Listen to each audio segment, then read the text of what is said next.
Selamat datang di channel gue Green Obat. Kali ini gue akan membahas soal IMI gitu ya, soal Ikatan Motor Indonesia yang menganjurkan bahwa kita touring atau kita riding itu harus pakai laporan segala macam bla bla bla yang kayak gitu-gitulah ke dia gitu kan. Bener gak sih kita bikin laporan atau enggak, itu nanti akan dibahas gitu kan.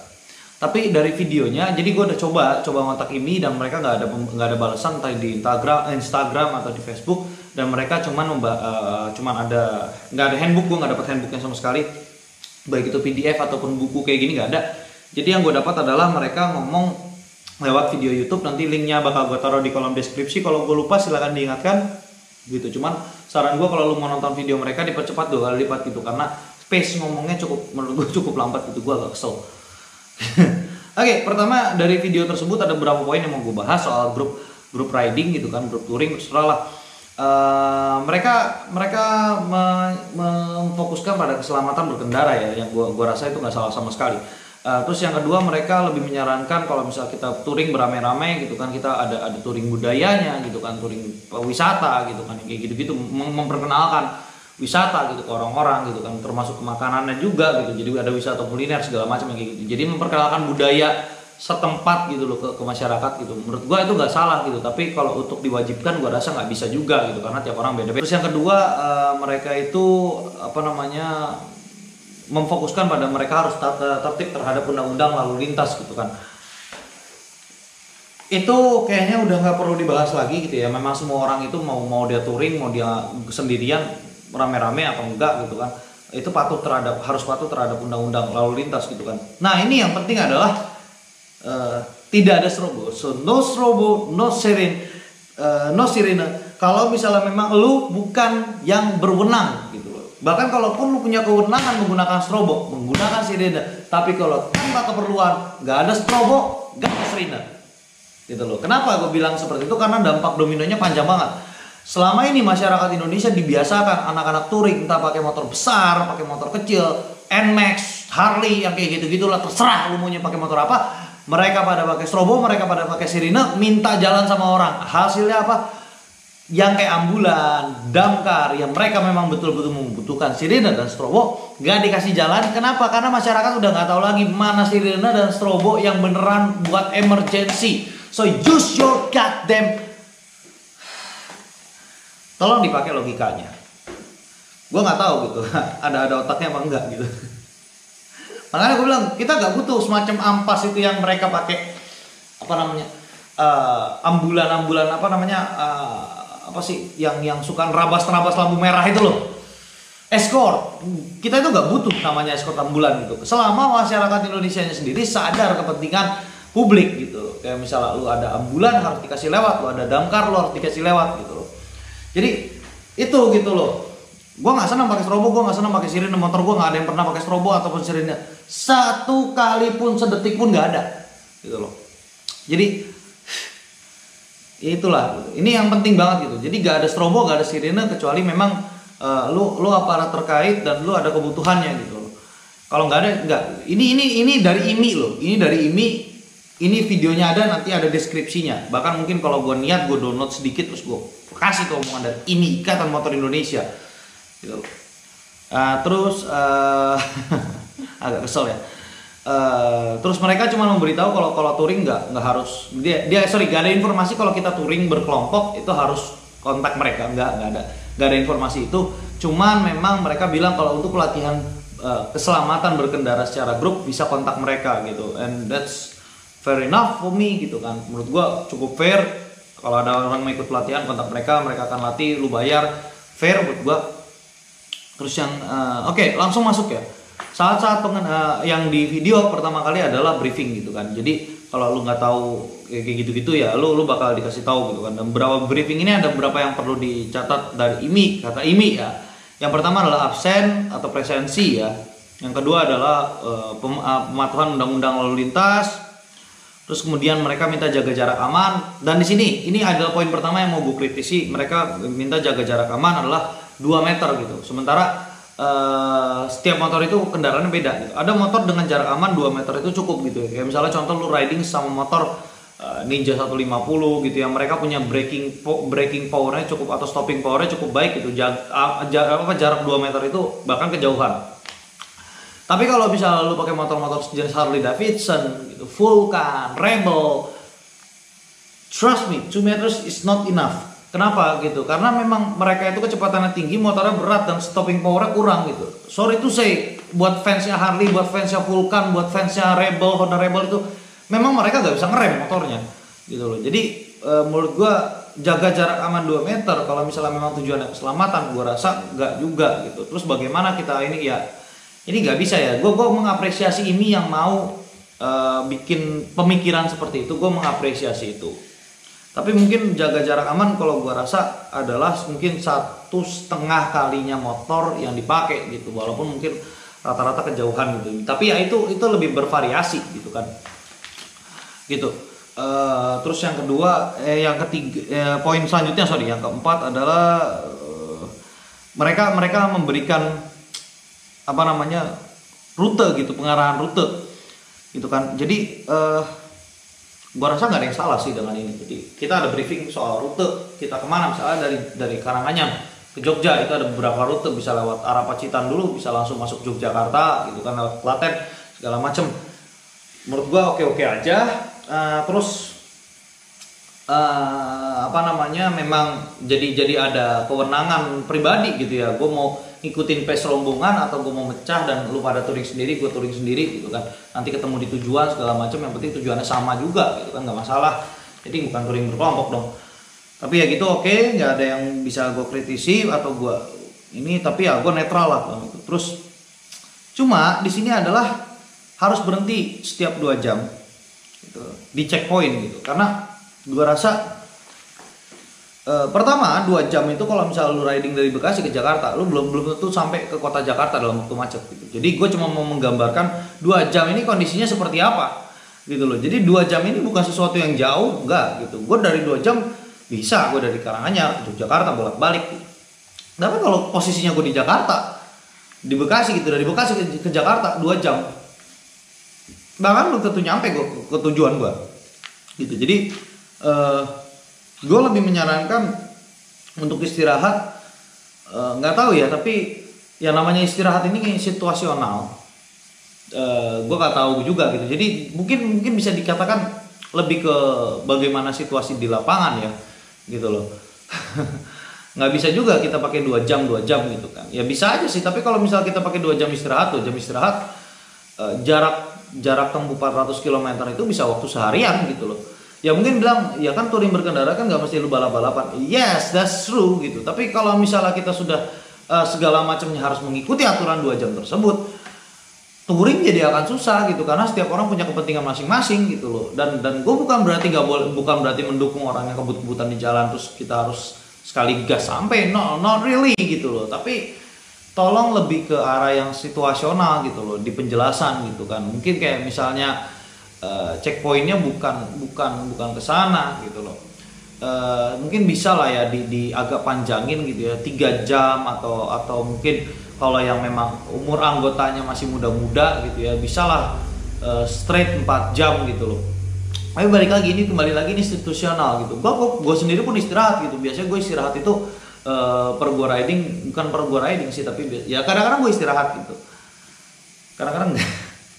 Tapi ya itu balik lagi, itu situasional gitu. Gue masih muda, gue belum 30 tahun gitu kan, dan gue udah terbiasa riding jauh gitu loh.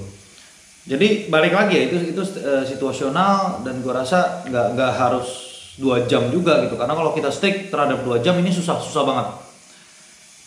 Terus kemudian ada evaluasi. Ini gue mengapresiasi banget gitu. Ini mengakui harus adanya evaluasi setiap riding gitu. Evaluasi dari mana? Dari riding sebelumnya gitu, atau bahkan saat kita istirahat kita bisa ada evaluasi gitu kan. Ini perlu banget gitu. Jadi kayak misalnya, lu tadi kekencangan bawa motor, lu ngapain nyalip gua, lu ngapain begini, lu ngapain gini. Karena kalau misalnya kita evaluasi itu pas di jalan on the spot, itu bakal terjadi chaos dan itu akan merugikan baik pengendara yang di grup itu ataupun di luar grup gitu. Itu akan jadi chaos gitu. Jadi lebih baik namanya evaluasi setelah berhenti atau bahkan saat briefing, terserah. Ini oke banget gitu kan. Terus kemudian ini diajarin formasi gitu ya. Ada beberapa formasi kayak zigzag, terus kemudian ada formasi 1 gitu kan. Jadi biasanya sih pakai tangan ya. Jadi kayak hand sign-nya gitu. Ada zigzag gitu kan. Ada 1 terus jadi 2 saat berhenti gitu kan. No critics at all menurut gua, dan gue udah terbiasa dengan aturan seperti itu, dengan hand sign gitu. Bahkan dari gue dulu sebelum punya intercom, gue udah terbiasa dengan baca hand sign, dan gue rasa hampir semua komunitas mengetahui hand sign gitu. Walaupun memang beberapa komunitas kelihatannya kayak tidak menerapkan hand sign gitu kan. Terus kalaupun ada hand signnya kayaknya jadi ampas banget gitu. Terutama kayak misalnya dulu gue pernah ketemu rombongan motor 2 tak gitu kan, terus ketemu di Magelang langsung wah tuh gitu kan, padahal dari depannya itu udah bilang gitu kan 1 gitu kan. Terus ada juga yang memang menyalahgunakan hand sign gitu ya, kayak misalnya dia senangnya kebut gitu kan, terus waktu jalannya macet segala macam dia malah kasih posisi zigzag gitu kan, zigzag lah. Gue bingung gitu kan, posisi macam-macam zigzag kayak gitu kan, berarti ya udah bubaran aja udah kayak laron kemana-mana gitu. Dan kemudian ini perlu banget gitu ya. Jadi kalau misalnya memang, karena nggak semua orang mampu membeli intercom gitu kan, ada karena range-nya juga kan beda-beda, ada 500, ada 1 juta, ada yang sampai 5 juta gitu kan. Jadi beda-beda intercom harganya. Jadi gue rasa memang untuk touring berkelompok harus semuanya itu harus paham soal hand sign, minimal yang kita pakai di Indonesia gitu, kayak misalnya 1, 2 gitu kan, zigzag, terus kayak misalnya berhenti, naikkan kecepatan, turunkan kecepatan gitu kan, atau misalnya isi bensin gitu, yang kayak gitu-gitulah itu udah biasa banget gitu kan. Terus belok kanan gitu kemana gitu kan, belok kiri gimana gitu. Kalau belok kanan belok kiri sebetulnya kita bisa aja sih pakai lampu set, nggak butuh hand sign gitu. Makanya perlengkapan berkendara juga penting itu, selain kita paham hand sign. Terus kemudian ini yang ada pengen gue kritisi adalah maksimal rombongan adalah 20. Pertama balik lagi ya, tergantung motor ya. Kalau 20 kayak cuman sekedar fiction gitu kan, R15, Ninja 250 deh, itu masih oke. 20 rombongan gitu. Karena satu motornya di bawah 2 meter, berarti satu rombongan panjangnya nggak terlalu panjang itu kan. Apalagi kita dengan posisi zigzag 20 meter itu berarti ya nggak nyampe 20 meter gitu. 20 motor berarti nggak sampai 20 meter gitu, karena dibilang jaga jarak. Kita sekalipun bilang jaraknya adalah 2 meter karena posisinya zigzag, jadi posisi motor itu dihitungnya sama yang depan gitu kan, bukan sama yang serongnya gitu kan. Jadi cukup jauh gitu, dan mereka punya jarak pengereman, punya jarak pandangan yang luas juga gitu kalau zigzag. Jadi rombongan 20 meter itu cukup. Tapi kalau misalnya lu rombongan lu ada Harley Davidson, balik lagi Vulcan gitu kan, ada VMAX yang kayak gitu-gitu, 20 motor itu kejauhan gitu, karena mereka bisa sampai 30 meter gitu kan. Jadi menurut gua nggak menentang ini, gue nggak menentang maksimal kendaraan, tapi menurut gue lebih baik dia balik lagi situasional gitu. Jadi mungkin dikasih opsional 20 meter atau panjang rombongan sampai sekian meter saat berhenti gitu loh. Jadi diukur panjang motornya tuh berapa gitu loh, apalagi saat riding gitu kan, karena semakin cepat kita berkendara maka panjang rombongan itu akan semakin jauh gitu loh, karena setiap motor itu pasti butuh breaking pointnya makin jauh juga gitu. Anggaplah kita bisa dalam kecepatan rendah misalnya 60 km per jam, 20 motor, anggaplah Kawasaki R6N semua gitu kan, 20 motor Kawasaki R6N berarti dibagi 10 berarti panjangnya cuma 10 meter gitu kan. Panjangnya tetap 20 meter, panjangnya 20 meter gitu kan. Tapi kalau misalnya udah kecepatan tinggi gitu, 100 gitu, ya nggak usah 120, 100 deh, atau 80 deh ya, 80 km per jam menggunakan Kawasaki R6N cuma naik 20 km per jam, panjang rombongannya itu bisa jauh gitu loh, dia bisa jadi 22-23 meter gitu loh. Terus kemudian ada lagi, mereka menekankan balik lagi ya ke LLAJ, ini oke banget gitu ya. Terus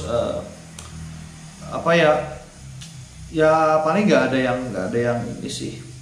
Nah terus mereka bilang harus paham isyarat gitu ya, isyarat. Nah isyarat ini mereka bilang untuk berkomunikasi antara rombongan dan orang lain gitu di jalan. Gue nggak ngerti gimana caranya IMI bikin kayak gitu, karena pertama nggak semua orang terikat dengan IMI, bahkan gue pun nggak terikat dengan IMI gitu. Gue nggak ada ikatan gue sama IMI gitu loh. Gue tahu hand sign bukan dari IMI, gue nggak tahu apa itu IMI, gue nggak kenal siapa orang itu IMI, gue nggak kenal apa tentang IMI gitu. Ya mungkin beberapa kali gue ada urusan dengan orang-orang IMI ya, karena event-event tertentu seperti balapan segala macam. Karena gue taunya IMI itu seharusnya untuk keolahragaan, badan olahraga gitu loh. Kenapa mereka ngurusin touring juga gue nggak tahu gitu sebetulnya. Nah, tapi gimana ceritanya orang kita berkomunikasi dengan orang awam itu pakai hand sign gitu kan? Kayak misalnya minta segala macam gitu. Itu gak guna gitu loh. Jadi menurut gua balik lagi ya, kalau misalnya emang ini mau kita pakai hand sign di jalan untuk berkomunikasi dengan pengendara lain, sosialisasi mana gitu loh. Karena gua nggak ngelihat gitu loh saat kita apa belajar SIM segala macam itu gak ada sosialisasi dari IMI gitu loh. Jadi partnya mereka itu apa? Nggak tahu. Terus kemudian di sini untuk perlengkapan berkendara itu mereka perlu helm SNI. Helm gue nggak SNI coy, gimana dong? Jadi ini sebuah kritik juga ya. Ini sebuah kritik loh. Kalau memang pemerintah Indonesia mau menekankan soal helm yang SNI, ya pertama benerin dulu deh standarnya SNI. Padahal standarnya itu udah tinggi. Gue lihat standarisasi SNI itu udah tinggi. Tapi sorry to say, gue banyak ngelihat helm di pinggir jalan itu udah SNI. Mereka punya cetakan logo SNI dan itu resmi. Tapi kayak gue nggak ngerasa aman pakai helm kayak gitu. Sorry to say, helm gue yang nggak ada logo SNI, ya gue berani adu. Mau isian berapa sama gue terserah. Helm gue udah hampir setahun, gitu ya, nggak pernah jatuh sih memang. Tapi sini deh sama helm baru SNI yang harganya 100-200 ribu. Aduh, mana yang lebih kuat? Sorry, bukan yang lebih kuat, mana yang lebih bagus dalam meredam benturan? Karena itu fungsinya helm, gitu loh. Kalau misalnya helm gue kalah ya udah, gue tetap rugi. Helm gue jutaan harganya. Kalah sama helm ratusan ribu, oke, gue nggak masalah karena gue tahu helm jutaan itu akhirnya nggak ada guna. Gue mendingan beli helm ratusan ribu kan. Tapi kenyataannya enggak. Itu aduh. Makanya kalau misalnya memang soal standarisasi, coba perketat deh.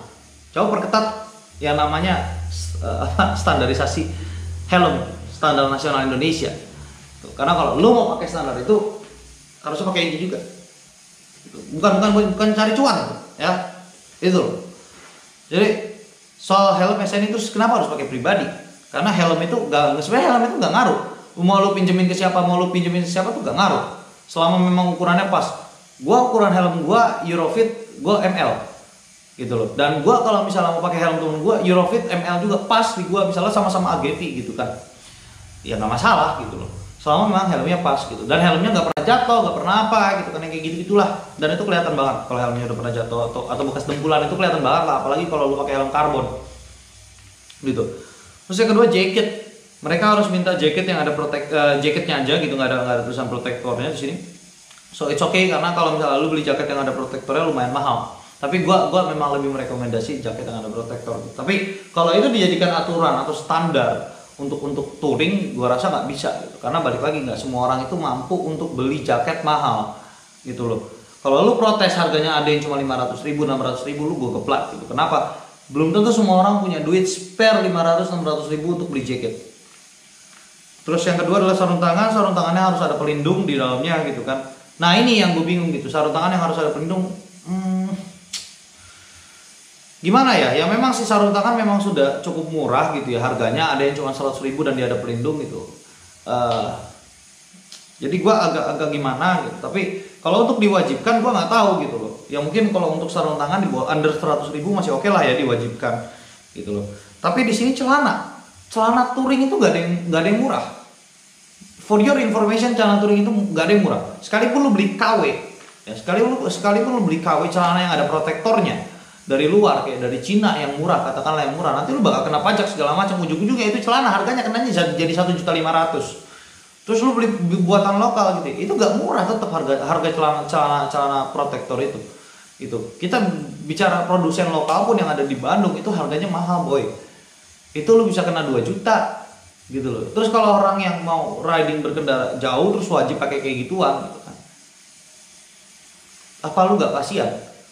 Itu karena bisa jadi kalau dari standarnya IMI ya, lu dari atas sampai bawah bisa lebih mahal daripada motor-motor Mio, Vario gitu. Serius gua nggak bohong.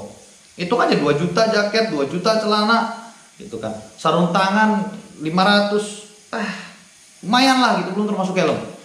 Terus kemudian ada lagi sepatu sampai mata kaki. Balik lagi, sepatunya nggak diwajibkan sepatu touring itu oke, menurut gua. Nah jadi maksud gua gitu loh. Jadi ada standar kayak sarung tangan harus menutupi pergelangan. Oke, tapi kalau sarung tangan harus ada protektor segala macam. Gua tahu itu buat kebaikan. Tapi kalau diwajibkan mungkin enggak gitu. Kalau sarung tangan gue masih 50-50 lah gitu, karena memang harga sarung tangan yang ada protektornya sekarang nggak begitu mahal gitu, nggak sampai 100 pun ada. Tapi kalau sepatu yang ada protektornya, sepatu touring itu bukan barang konsumsi umum. Sepatu yang ada protektornya di mata kaki di sini, walaupun dia cuma kayak padding biasa yang kayak gitu, harganya itu nggak ada yang murah gitu, minimal tuh 500-600 ribu gitu loh. Tapi kalau ditulis sepatu melindungi mata kaki, berarti dia cuma tercover doang, it's okay. gitu loh. Terus kemudian mereka juga memberitahu gitu ya kalau misalnya masuk jalan gitu ya, masuk tata cara masuk jalan itu mereka pakai satu sisi jalan, terus kemudian pelan-pelan sampai semuanya masuk barisan baru jalan, itu oke banget gitu. Itu gua apresiasi. Terus menyalip itu satu persatu gitu kan, jadi nggak kayak balapan di jalan umum, ini oke banget gitu kan. Terus dalam tikungan, nah ini tikungan lu mengambil L gitu loh. Jadi tolong untuk yang ini kalau bisa nggak cuma diimplementasikan saat lu riding secara grup gitu, tapi secara keseharian. Namanya belok itu L, siku. Kecuali kalau sudah ada markanya kayak di Jakarta, dan biasanya itu hanya di tikungan besar gitu loh. Tapi kalau misalnya di tikungan kecil itu L gitu loh. Gue pernah kecelakaan karena orang Glogo yang tiba-tiba belok ke kanan, nggak pakai sen, sumpah gitu loh. Jadi ini tolong diimplementasikan. Gue berapresiasi banget ini ya, untuk yang menerapkan itu gitu kan. Terus kemudian kalau ada putus di klakson, nah ini yang gue bingung. Gue tahu inisiasinya IMI gitu, cuman maksud gue kalau cuman klakson sekali terus kayak gitu, itu kayaknya nggak bisa jadi tanda gitu. Pertama, kita Indonesia gitu, negara ini terbiasa menggunakan klakson apapun alasannya gitu loh. Bahkan nggak ada apa-apa lu bisa klakson gitu kan. Jadi gue nggak tahu ya ini bisa efektif apa enggak, tapi mungkin kita bisa lihat nanti. Jadi gue nggak tahu, gue nggak bisa mengkritisi ini, gue nggak bisa berkomentar banyak. Gue cuma bisa bilang lihat nanti ini bakal efisien apa enggak gitu loh. Karena kalau lu terputus di lampu merah, lu klakson motor hampir sama semua suaranya. Biasanya cuma beda besar atau kecil. Jadi nggak ada yang satu distinct gitu, satu distinct apa ya, different atau iya pokoknya nggak ada diferensiasi lah antar kendaraan. Sementara di lampu merah belum tentu cuma rombongan lo. Gitu. Jadi gue nggak tahu gimana caranya mereka itu. Tapi ya mungkin lihat nanti lah. Ini apa ya, pikirannya bagus, maksud gue kenapa harus ngelakson tuh bagus, gue setuju. Gitu. Tapi nggak tahu implementasinya di jalan bisa berjalan apa enggak. Terus kemudian berhenti satu jalur dan memakai hazard. Nah ini tolong ya, kalau diwajibkan memakai hazard, gue nggak tahu karena nggak semua motor punya hazard. Motor gue yang hitam nggak ada hazard, motor gue yang hijau ada hazard, gimana dong gitu loh. Jadi nggak tahu ya, mungkin bisa ditulis juga pakai sen kiri kalau nggak ada hazard, jadi opsional gitu. Terus kalau misalnya jalan dia nggak pakai hazard, ini luar biasa. Gue mengapresiasi IMI mengingatkan pengendara hazard itu dipakai hanya emergency, atau mungkin kalau lu berhenti sementara nggak apa-apa, it's okay. Lu berhenti di pinggir jalan gitu, lu pakai hazard nggak masalah, it's okay gitu kan. Tapi kalau untuk di jalan lu ngapain sih pakai hazard, itu cuma bikin bingung orang. Itu gue sering banget ketemu orang biasanya tuh baunya buah gitu, kayak orang ngaco gitu di jalan. Biasanya sih pengen gue kejar, pengen gue keplak gitu. Cuman orang-orang kayak gitu nggak mungkin bisa dikejar gitu, karena biasanya mereka punya nyawa sampai 10 gitu loh. Jadi ya gitulah, daripada gue membahayakan orang lain, ya udah gue cuma bisa misu-misu doang gitu. Tapi kalau gue ketemu di depan, biasanya gue tegur. Sampai gue pernah sempet ribut di Pantura cuma gara-gara kayak gitu. Ya gimana gue nggak pengen ribut, dia motong jalan gue gitu loh. Dan gue hampir celaka di Pantura gitu loh. Karena ya ngapain sih lu pakai hazard, tujuannya apa gitu loh. Kalau misalnya lu lagi jalan kenceng terus lu pakai hazard gitu kan, lu buru-buru apa gimana, nggak tahu, nggak kotakan sama gue gitu kan. Nah, terus kemudian BBM baris 2 ini oke lah gitu. Gue sendiri jarang sih seperti itu, karena biasanya gue hampir jarang ngisi bensin saat berkendara grup gitu. Biasanya gue cuma ngisi pas di awal doang, terus nanti di tengah jalan gue hampir nggak ngisi sama sekali. Jadi gue nggak terlalu ini, tapi bagus banget inisiasinya, pemikirannya bagus banget gitu. Jadi lu dua gitu kan, terus kemudian bayarnya jadi satu gitu kan. Sebenarnya nggak masalah sih bayarnya jadi satu gitu kan, selama memang notanya itu dipisahkan gitu. Jadi nanti pas selesai riding, lu bayar ke bendaharanya gitu. Jadi modelnya tuh gitu, nggak semuanya jadi satu nota sekian ratus liter. Jadi notanya tetap satu-satu, terus bayarnya pakai bendahara dulu, terus nanti tinggal collecting uangnya ke bendahara sesuai dengan motornya gitu. Karena kan beda-beda gitu kan. Paling itu dulu dari gua. Jadi gue nggak kontra, bahkan beberapa poin gue sangat setuju. Dan apalagi yang soal tidak ada penggunaan sirene dan strobo itu gue setuju banget. Tolong banget gitu. Orang Indonesia udah banyak yang mati di jalan bukan karena kecelakaan, tapi karena ambulannya telat sampai rumah sakit. Itu banyak banget. Kenapa bisa seperti itu? Karena orang-orang masyarakat Indonesia yang sudah masuk di jalan umum itu jarang mengapresiasi mobil-mobil yang bisa dibilang emergency Gitu. Kenapa bisa seperti itu ya karena ya lu ada sendiri lah anak-anak motor yang kurang ajar itulah yang mereka pakai apa namanya sirine strobo gitu kan. Menurut gua sekalipun lu polisi, sekalipun bapak lu jenderal, nggak guna yang kayak gitu, tau nggak? Ngapain coba? Sekalipun bapak lu kombes pol, terus lu ngapain pakai sirine? Ah, bapak lu kombes pol, lu ngapain pakai sirine? Mobil lu kayak gitu-gitu, kurang kerjaan, dah gitu doang. Kayak ya elah kebelet kencing doang pakai sirine, pakai strobo, tinggal mampir ke pom bensin, bisa di situ. Nggak sampai selalu bilang, gua orang super kaya gitu kan, gua nggak bisa ke toilet umum. Gampang, hotel banyak. Bayar satu kamar 200-300. Kalau lu ngeluh, lah ngapain lu bayar 200 buat kencing doang? Lah katanya orang kaya, ya nggak? Iya nggak? Jadi paling segitu dulu dari gua. Gua nggak tahu video selanjutnya tentang apa. Mungkin soal cross plan crankshaft. Sebenarnya materinya udah ada. Gua udah bikin rangkuman, gua udah bikin tulisan. Cuman ya, gua nggak tahu gimana cara menyampaikannya gitu karena materinya doang. Tebel ini gitu. Ini ada 1, 2, 3, 4 lembar dan ini bolak-balik. Sekian dari gua, Lino Umbat out.